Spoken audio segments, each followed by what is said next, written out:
Fourth oral question, Lord Moylan. My Lords, I beg leave to ask the question standing in my name on the order paper. My Lords, we are closely monitoring the humanitarian and economic situation in Sri Lanka.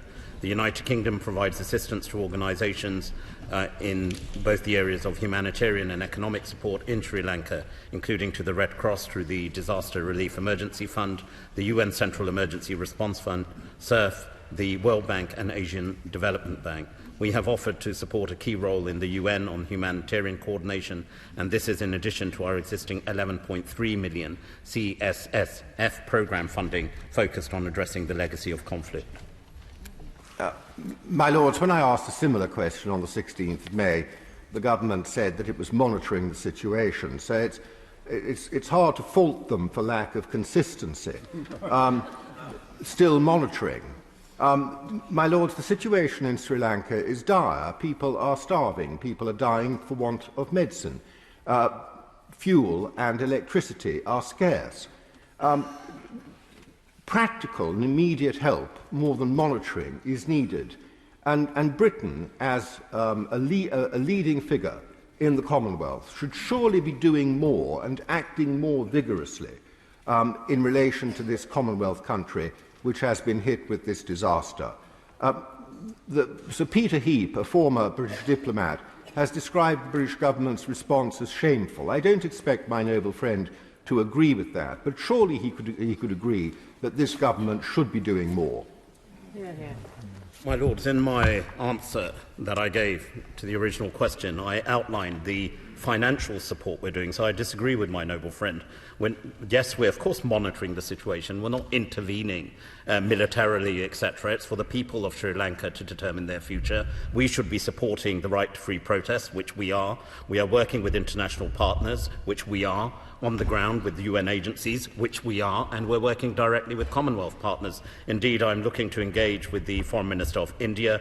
We've already reached out. The new president, who's just been elected, I'm looking to have a call with him next week. And my right honourable friend, the Prime Minister, when the new president was the Prime Minister, engaged with him directly. So we're working with the government, we're working with UN agencies, and yes, we are monitoring, because by monitoring, you ensure that your intervention you make is the right one. My Lords. Is my noble friend aware that the Commonwealth Secretariat is in close touch with this situation and seeking ways in which it can assist in this very difficult position? Would he make sure that his colleagues in the Foreign Office coordinate closely with the Commonwealth Secretariat, as this may be the best channel, or one of the best channels, to coordinate efforts to ensure that Sri Lanka doesn't fall too rapidly into the Russian orbit or the Chinese orbit, or indeed both? I can give that assurance to my noble friend, not least in my role as the Minister for the Commonwealth, and indeed to reassure him that during the Kigali summit we met directly with key Commonwealth partners, and also Foreign Minister Gil Paris was there, who's still in situ in the new government, and we are engaging directly bilaterally, but also scoping what level of cooperation we can offer Sri Lanka, including on the positive progress that has been made thus far in a dire situation on the IMF support, to ensure that Sri Lanka sustains itself as a democracy which is inclusive to all people. Lords. Lord Howarth of Newport, remote contribution. My Lords, will Her Majesty's Government also urge the Americans to provide more assistance to the people of Sri Lanka?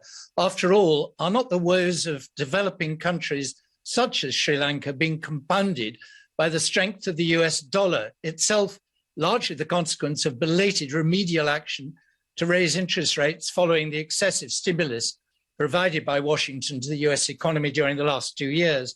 Shouldn't the Americans take account of the impact of their domestic policy on other very vulnerable countries, both for humanitarian and for geopolitical reasons? My Lords, what I can talk to is the response of the British government. However, what we are doing is working very closely with all key allies, including the US, and of course the US, like the United Kingdom, play an important role within the context of the support which is being given on the ground, which amounts tantamount to several $100 million through the World Bank. Fuel is of acute importance to this crisis within Sri Lanka. The previous president of Sri Lanka negotiated a purchase of Siberian oil brokered through our allies in Dubai. The new administration is also seeking to purchase new Russian supplies of oil, and Putin has offered Russian wheat to Sri Lanka. What is the UK doing specifically to prevent Sri Lanka from becoming effectively a purchaser of Russian oil? The geostrategic interests of the European war is now moving to Asia, and the UK is not part of these discussions. My Lords, I disagree with the Noble Lord. We're engaging quite directly with key partners in Asia and in South Asia, and as I've already alluded to, I should be speaking to Foreign Minister Jaishankar in the near future, exactly because India has a key role to play on the issue of fuel and the issues of Russian supplies. Of course, the UK has a very robust sanctions regime in place, which we're also coordinating with our key partners. My Lords,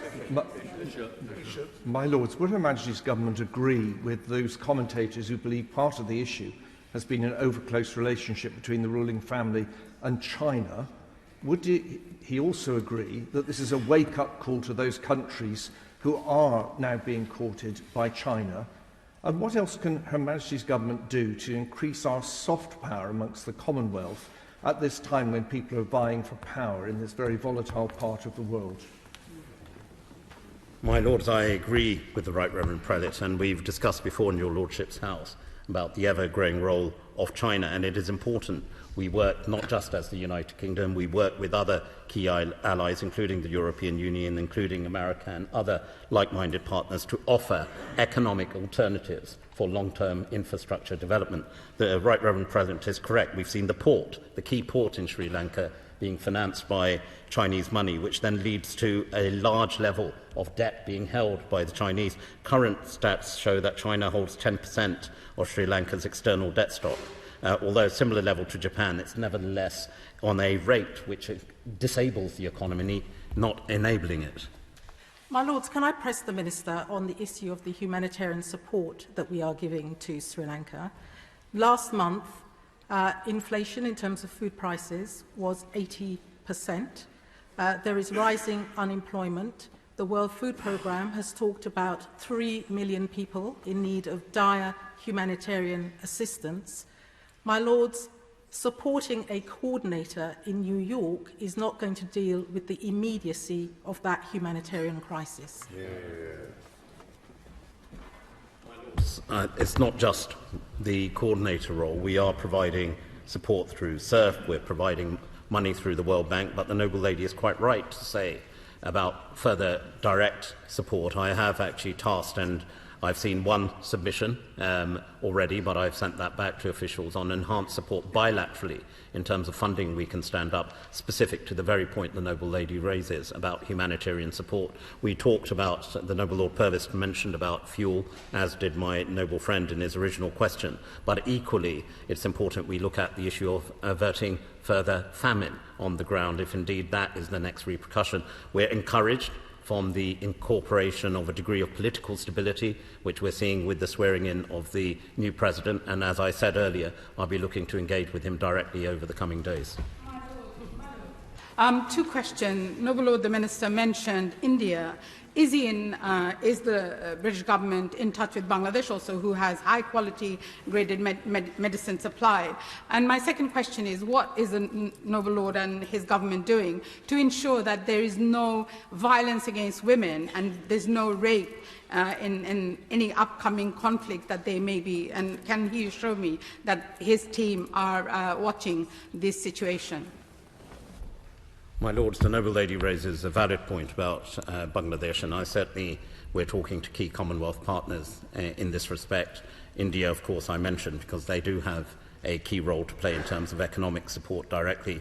On the issue of violence more generally, and specific to the issue of women, of course, we're looking at that very constructively. There is an issue of support that we're offering through direct conflict, security and stability fund on the ground. Money has been stood up and is invested in projects. When I said in the original answer about monitoring, of course we're monitoring the security situation and working with key partners. We're imploring the importance of peaceful protests, which should be sustained, and of course is the underlying issues which still remain, the historic conflict that gripped Sri Lanka. We need to ensure that we stay focused, that the current political instability, the current economic instability doesn't lead to communal violence.